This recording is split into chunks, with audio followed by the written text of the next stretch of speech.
फातिमा की रानी माँ, प्रभु यीशु की माँ, आसरा तू ही है माँ।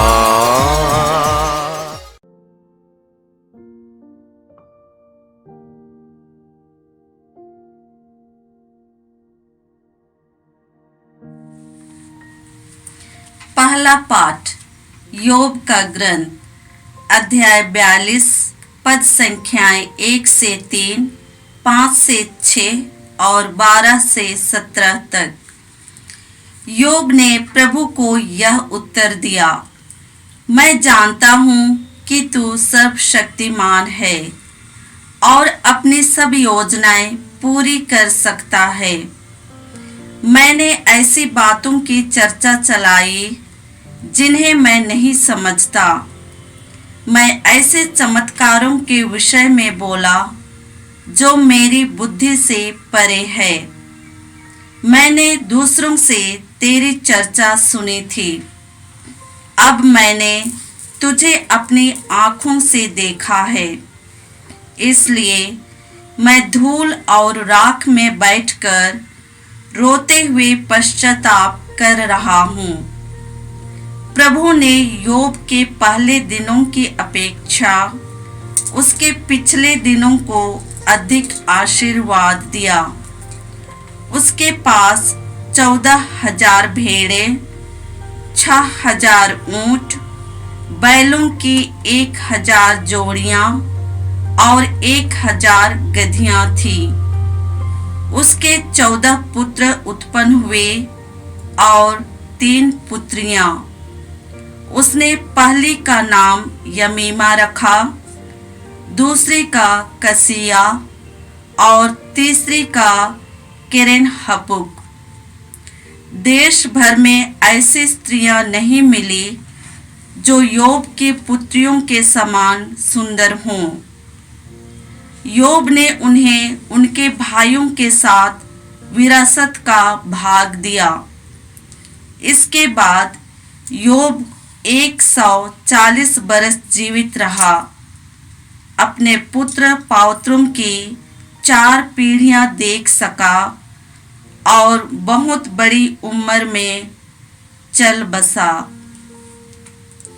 यह प्रभु की वाणी है। ईश्वर को धन्यवाद। भजन अनुवाक्य।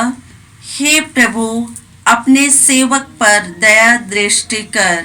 हे प्रभु, अपने सेवक पर दया दृष्टि कर। मुझे सद्बुद्धि और ज्ञान प्रदान कर, क्योंकि मैं तेरी आज्ञाओं पर भरोसा रखता हूँ। अनुवाक्य। हे प्रभु, अपने सेवक पर दया दृष्टि कर। हे प्रभु, अपने सेवक पर दया दृष्टि कर।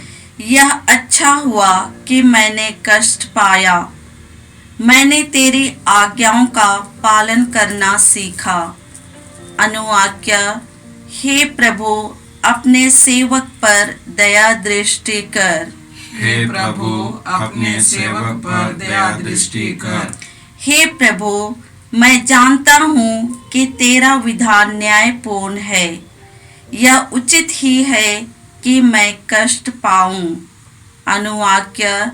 हे प्रभु, अपने सेवक पर दया दृष्टि कर। हे प्रभु, अपने सेवक पर दया दृष्टि कर। सब कुछ तेरी इच्छा के अनुसार बना रहता है, क्योंकि सब चीजें तेरी आज्ञा मानती हैं। अनुवाक्य। हे प्रभु, अपने सेवक पर दया दृष्टि कर। हे प्रभु, अपने सेवक पर दया दृष्टि कर। मैं तेरा सेवक हूँ, मुझे शिक्षा प्रदान कर, तब मैं तेरी इच्छा जान पाऊंगा। अनुवाक्य। हे प्रभु, अपने सेवक पर दया दृष्टि कर। हे प्रभु, अपने सेवक पर दया दृष्टि कर। तेरी वाणी की व्याख्या ज्योति प्रदान करती है, वह अशिक्षितों को भी समझ में आती है। अनुवाक्य। हे प्रभु, अपने सेवक पर दया दृष्टि कर। हे प्रभु, अपने सेवक पर दया दृष्टि कर। जय घोष। हालेलुया। हे पिता, हे स्वर्ग और पृथ्वी के प्रभु, मैं तेरी स्तुति करता हूँ, क्योंकि तूने राज्य के रहस्यों को निरे बच्चों के लिए प्रकट किया है। हालेलुया। प्रभु आप लोगों के साथ हो और आपके साथ भी। संत लूकस के अनुसार प्रभु यीशु ख्रिस्त का पवित्र सुसमाचार। प्रभु की जय। अध्याय 10 पद संख्याएं 17 से 24। 72 शिष्य सानंद लौटे और बोले, हे प्रभु, आपके नाम के कारण अपदूत भी हमारे अधीन है। यीशु ने उत्तर दिया, मैंने शैतान को बिजली की तरह स्वर्ग से गिरते देखा। मैंने तुम्हें सांपों, बिच्छुओं और बैरी की सारी शक्तियों को कुचलने का सामर्थ्य दिया है। कुछ भी तुम्हें हानि नहीं पहुंचा सकेगा। लेकिन इसलिए आनंदित न हो कि अपदूत तुम्हारे अधीन हैं, बल्कि इसलिए आनंदित हो कि तुम्हारे नाम स्वर्ग में लिखे हुए हैं। उसी घड़ी यीशु ने पवित्र आत्मा से परिपूर्ण होकर आनंद के आवेश में कहा, हे पिता, हे स्वर्ग और पृथ्वी के प्रभु, मैं तेरी स्तुति करता हूँ, क्योंकि तूने इन सब बातों को ज्ञानियों और समझदारों से छिपाकर निरे बच्चों के लिए प्रकट किया है। हे पिता, यही तुझे अच्छा लगा। मेरे पिता ने मुझे सब कुछ सौंपा है। पिता को छोड़कर यह कोई भी नहीं जानता कि पुत्र कौन है, और पुत्र को छोड़कर यह कोई भी नहीं जानता कि पिता कौन है। केवल वही जानता है जिसके लिए पुत्र उसे प्रकट करने की कृपा करे। तब उन्होंने अपने शिष्यों की ओर मुड़कर एकांत में उनसे कहा, धन्य है वे आँखें जो यह सब देखती है, जिसे तुम देखते हो, क्योंकि मैं तुमसे कहता हूँ, तुम जो बातें देख रहे हो उन्हें कितने ही नबी और राजा देखना चाहते थे, परंतु उन्होंने उनको देखा नहीं। और जो बातें तुम सुन रहे हो वे उनको सुनना चाहते थे, परंतु उनको सुना नहीं।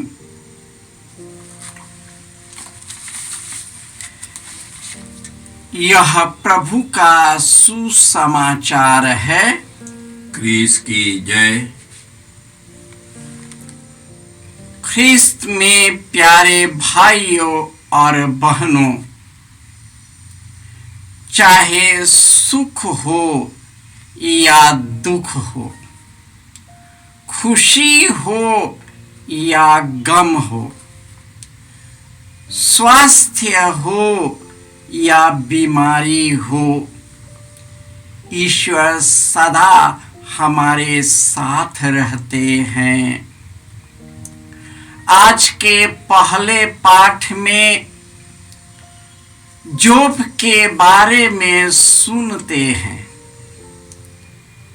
जो ईश्वर का बहुत बड़ा भक्त था और ईश्वर ने उसे सब चीजों से भरपूर कर दिया था, सब चीजों से भर दिया था। कोई भी ऐसी चीजें नहीं थी जिसे ईश्वर ने उसे पूरा न किया हो। परंतु दुख के समय हमारे विश्वास का परख होती है। दुख के समय हमारे विश्वास का परीक्षण होता है। और जब जोब के जीवन में दुख विपत्तियां आने लगा, वह ईश्वर को स्तुति करता था, ईश्वर को धन्य मानता था। परंतु जब उनके अपने 3 दोस्तों ने उसकी बुराई करने लगा और यह कहने लगा कि इसने बहुत पाप किया है, यह धर्मी होने का सवांग रचता है, ईश्वर जरूर इसको गलतियों और बुराइयों का फल दे रहा है, जैसे आज के लोग मानते हैं। और शुरुआत में तो उससे कुछ नहीं हुआ, लेकिन बार बार उनके कहने से वह सोचने को मजबूर हो गया कि वास्तव में मैंने इतना बड़ा पाप किया जिसके कारण मेरे जीवन में यह दुख विपत्तियां आया। उन्होंने ईश्वर से प्रश्न किया और प्रश्न के रूप में ईश्वर ने उसका जवाब दिया। उसके बाद जोब अपना मुंह बंद कर लिया।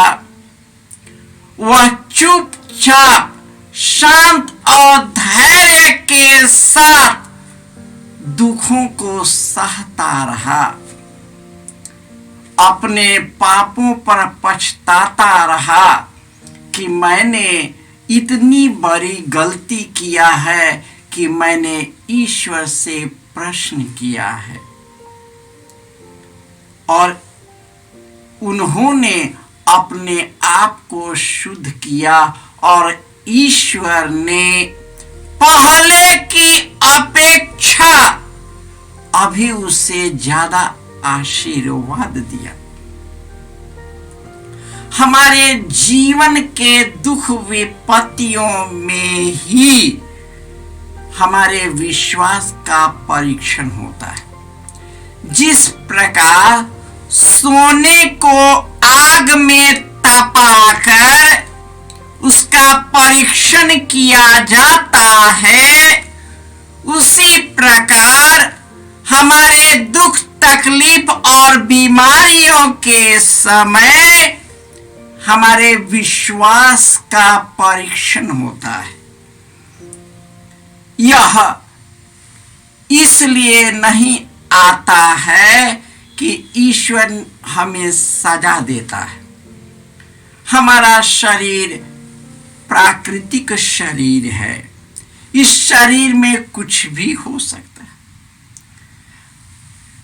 दिन होता है, रात होता है, सुबह होता है, शाम होता है, धूप होती है, सर्दी होती है, गर्मी होती है, ठंडा होता है, जीवन होता है, मरण होता है, सुख आता है, दुख आता है।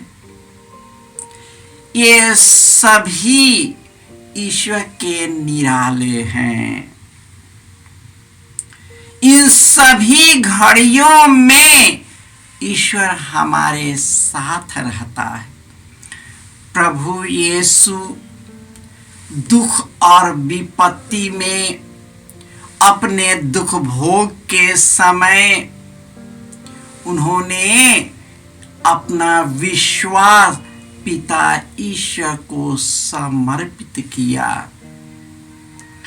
इसलिए उसके अंदर में आंतरिक शक्ति आई ताकि वह अपने दुखों पर विजय प्राप्त कर सके, और उसने प्राप्त किया। इतना ही नहीं, उन्होंने अपने सभी दुश्मनों को माफ किया। हे पिता, इन्हें क्षमा कर कि ये नहीं जानते हैं कि ये क्या कर रहे हैं। एक बगल के डाकू उससे निवेदन किया, हे प्रभु, अपने राज्य में मुझे भी याद कीजिएगा। वह कुकर्मी जो जिंदगी भर पाप पर पाप किया और ईश्वर दया और करुणा से विभूषित होकर उससे कहता है, मैं तुम्हें विश्वास दिलाता हूं, तुम आज ही मेरे साथ स्वर्ग में होगे। ईश्वर प्रभु यीशु जो प्रभु और ईश्वर हैं, उन्होंने अपने शिष्य को मिशन कार्य के लिए भेजा। उन्होंने पवित्र आत्मा से प्रेरित होकर, प्रभु यीशु की शक्ति से प्रेरित होकर, वे मिशन कार्य के बाद वापस लौटते हैं। और उसने कहा, हे प्रभु, तेरे नाम पर, तेरे नाम से सभी अपदूत डरते हैं। तेरे नाम से अपदूत भाग जाते हैं, बीमारियां चंगा हो जाता है, लोग स्वस्थ हो जाते हैं। और ईश्वर ने कहा, मैंने तुम्हें इन सबों पर अधिकार दिया है, सांप बिच्छुओं पर भी मैंने अधिकार दिया, तुम्हें कुछ नहीं होगा, तुम्हें कुछ नहीं होगा। लेकिन फिर भी कहते, इसलिए मत खुश हो जाओ कि अपदूतों को निकाल दिया, लेकिन इसलिए आनंदित हो जाओ कि तेरा नाम स्वर्ग में लिखा गया है। ख्रिस्त में प्यारे भाई और बहनों, हम सबों का नाम स्वर्ग में लिखा गया है। वहां जाना और न जाना हम पर और आप पर निर्भर करता है कि हम जाएंगे या नहीं जाएंगे। हमारा आत्मा, हमारा जीवन यह बता देता है कि हम किस तरह की जिंदगी चाहिए। जो नाम मुझे स्वर्ग में लिख दी गई है, क्या उसके योग्य मैं हूं या नहीं हूं।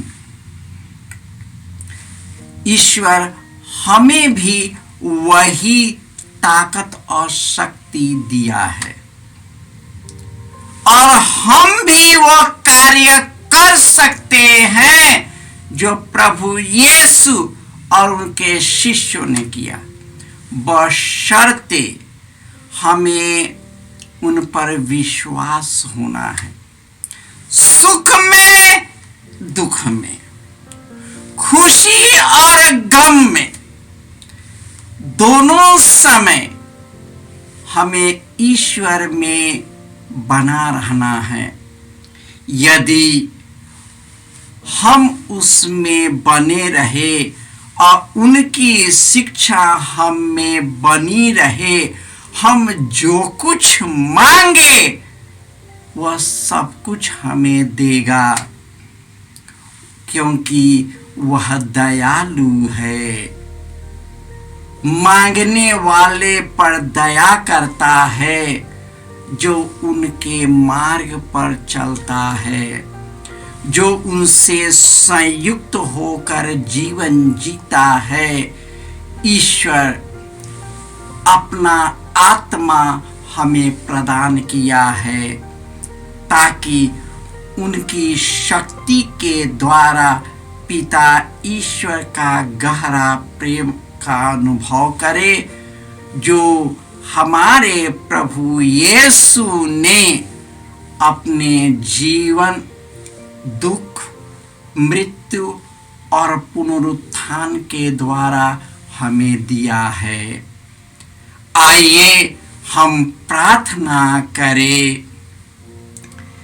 हे सर्वशक्तिमान पिता ईश्वर, जिस प्रकार जोब दुख, दर्द, बीमारी, मरण में तुझ पर आशा रखते हुए, तुझ पर भरोसा रखते हुए धैर्य के साथ अपने दुखों का सामना किया, और जिसका प्रतिफल यह होगा कि तूने पहले की अपेक्षा अभी उसे आशीर्वाद दिया।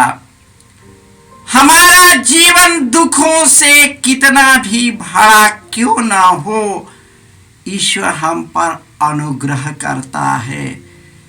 हे प्रभु यीशु, जिस प्रकार तूने अपने शिष्यों को मिशन कार्य के लिए भेजा, उसी प्रकार तूने अपने नाम के कारण हमें भी उस मिशन कार्य के लिए भेजा है। हे प्रभु यीशु, जो पवित्र आत्मा का वरदान देने की जो वादा किया था, तूने दे दिया है। हम उन्हीं की शक्ति से तेरे मिशन कार्य करते रहे, तेरी स्तुति करते हुए पिता ईश्वर की इच्छा पूरी करे। हम जो भी करें तेरे नाम पर करे, जो भी करे खुशी और आनंद से करे। यही कृपा कर हमारे प्रभु यीशु ख्रीस्त के द्वारा। आमीन। जय यीशु ख्रीस्त में प्रिय भाई और बहनों, प्रभु यीशु ने हमें आदेश दिया है संसार के कोने कोने में जाकर सारी सृष्टि को सुसमाचार सुनाओ। सुसमाचार सुनने के लिए और सुनाने के लिए एक अच्छा मौका है। आप कृपया इस चैनल का सब्सक्राइब करें, लाइक करें, शेयर करें, बेल आइकन दबाएं, ताकि यहाँ की नई वीडियोस की सूचना आपको मिलती रहेगी। साथ साथ आप दूसरों को भी प्रेरणा दें इसका सब्सक्राइब करने के लिए। याद रखें, कल के मिसा के दैनिक पाठ और उस पर टिप्पणियाँ आज ही दोपहर के बाद हम लोग अपलोड करते हैं। कृपया आज ही उसको सुनकर कल की तैयारी करें। प्रभु यीशु आपको और आपके परिवार को 100 गुनी आशीष देंगे। जय यीशु।